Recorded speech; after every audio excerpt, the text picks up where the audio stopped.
Hello friends, હાર્દિક સ્વાગત છે તમારા બધાનું। તો આજે હું તમારી સાથે લીલા ચણાના શાકની રેસીપી શેર કરીશ। આ શાકની ગ્રેવી લસણ ડુંગળી વગર પણ એકદમ ઘટ અને ટેસ્ટી બનાવવાની સાથે શાક પણ એકદમ ટેસ્ટી બનાવશું। તો ચાલો સ્ટાર્ટ કરીએ। તો સૌપ્રથમ અહીંયા મેં ગેસ ઉપર એક તપેલી રાખી દીધી છે અને તેની અંદર 1 ગ્લાસ ઉપર થોડુંક વધારે પાણી એડ કરી દઈશું। ત્યારબાદ તેની અંદર લીલા ચણા એડ કરવાના છે। તો મેં 1 વાટકી લીલા ચણા લીધા છે અને આ 1 વાટકીમાંથી 2 વ્યક્તિને સૌ થાય તેટલું શાક બનીને રેડી થાય છે। ત્યારબાદ તેની અંદર અડધી ચમચી મીઠું એડ કરી દઈશું અને લગભગ અડધી ચમચી જેટલી ખાંડ પણ એડ કરવાની છે। તો આ રીતે મીઠું અને ખાંડ એડ કરવાથી ચણાનો ગ્રીન કલર જળવાઈ રહે છે। તો અહીંયા 5 થી 6 મિનિટ જેટલો સમય થયો છે અને હવે આપણે પ્રેસ કરીને જોઈએ તો એકદમ આસાનીથી પ્રેસ થઈ જાય, મતલબ કે ચણા કૂક થઈ ગયા છે। તેને એક બાઉલમાં ટ્રાન્સફર કરી લઈશું। ત્યાર પછી અહીંયા મેં એક મિક્સર જાર લીધું છે, તેની અંદર 2 ટામેટાં કટ કરીને એડ કરી દઈશું અને ગ્રેવી ઘટ્ટ બને તે માટે થઈને મેં 2 ચમચી દાળિયા એડ કર્યા છે। 1 લીલા તીખા મરચાંને પણ કટ કરીને એડ કરી દઈશું અને 1 ઇંચ આદુના ટુકડા કરી અને તેને પણ એડ કરી દઈશું। થોડુંક પાણી એડ કરી અને ગ્રેવી બનાવી લેવાની છે। તો અહીંયા એકદમ સ્મૂથ પેસ્ટ બનીને રેડી છે। ત્યાર પછી અહીંયા મેં ગેસ ઉપર એક પેન રાખી દીધું છે અને તેની અંદર તેલ એડ કરવાનું છે। તો તેલ મેં 3 મોટી ચમચી જેટલું કર્યું છે।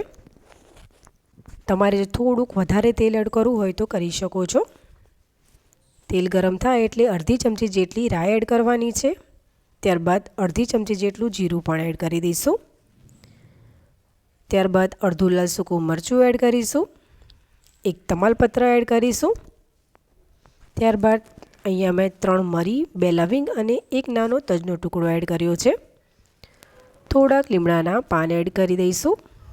ત્યારબાદ આપણે જે ગ્રેવી બનાવીને રેડી રાખી હતી તે તેની અંદર એડ કરી દેવાની છે। બરાબર એકવાર મિક્સ કરી લેવાનું છે। તો અહીંયા મેં સરસ એવું એકવાર મિક્સ કરી લીધું છે। ત્યાર પછી તે જ મિક્સર જારની અંદર લગભગ અડધા કપ જેટલું પાણી એડ કરી અને તેને બરાબર સાફ કરી તે પાણી આપણે પેનમાં એડ કરી દેવાનું છે। બરાબર મિક્સ કરી લેવાનું છે। આપણે દાળિયાની દાળ એડ કરી છે એટલે ગ્રેવી એકદમ ઘટ છે, તો પાણી એડ કરવું જરૂરી હતું। હવે પાણી એડ કર્યા પછી બરાબર મિક્સ કરી અને પછી હવે તેની અંદર થોડાક મસાલા પણ કરી લેવાના છે। ત્યારબાદ તેની અંદર અડધી ચમચી જેટલી હળદર અને લાલ મરચું એડ કરી દઈશું। તો લાલ મરચું મેં 2 ચમચી કર્યું છે, તમે તમારા ટેસ્ટ એકોર્ડિંગ એડજસ્ટ કરી શકો છો। 1 ચમચી ધાણા જીરું એડ કરી દઈશું અને સ્વાદ પ્રમાણે મીઠું એડ કરવાનું છે।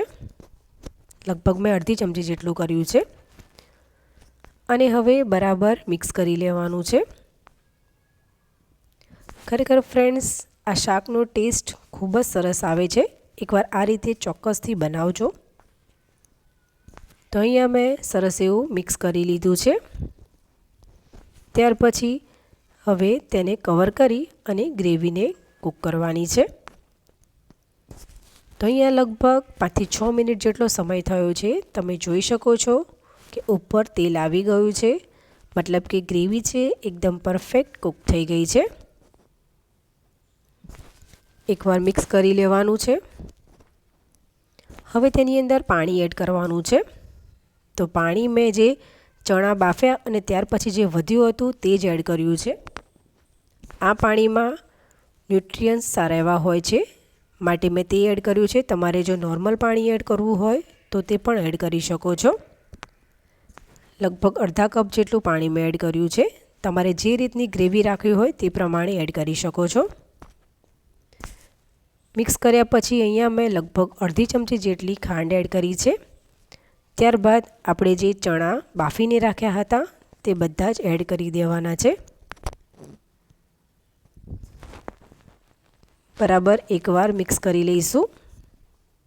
ફ્રેન્ડ્સ, તમને જો રેસિપીઝ મારી ગમતી હોય તો લાઈક કરજો, શેર કરજો અને સબસ્ક્રાઈબ કરવાનું બિલકુલ ના ભૂલતા। ત્યાર પછી હવે કવર કરી અને કૂક કરી લઈશું લગભગ 3 થી 4 મિનિટ જેટલું.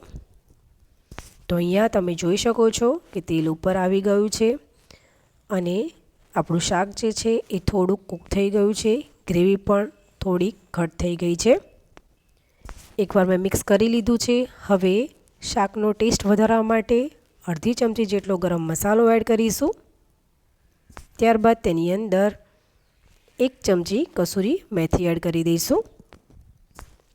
બરાબર મિક્સ કરી લેવાનું છે.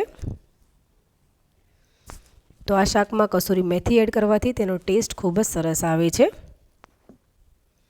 હવે મિક્સ કર્યા પછી શાકને બહુ વધારે તો કૂક નથી કરવાનું. કવર કરી અને ફક્ત 1 થી 2 મિનિટ જેવું કૂક કરી લઈશું.